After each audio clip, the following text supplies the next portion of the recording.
Akın. Ha? Akın.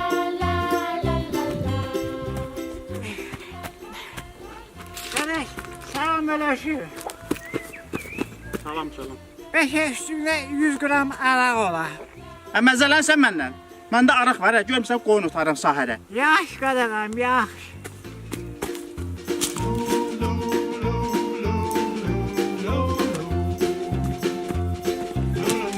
Kardeş, beşe 100 gram araq ola. Ay, sən nə sırtıq adamsan? Bayaq demədim mən yoxdur. Yer gedə buradan.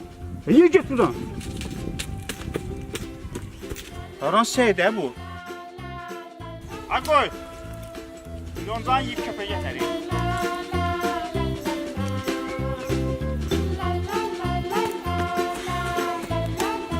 Ürüm ayağın altına. Sağlam da demək, beşe 100 gram araq ola. Nəhlə sənə çox şeytan. Bax, sağ axırıncı səfər deyirəm. Sən bir də gəl mənə araq istəsən, səni o qulaqlarından bu ağaca mismarlayacağam. Get buradan. Səbiş məni bezdirib. Sən kəsəcəm dayan. Ağaca durma.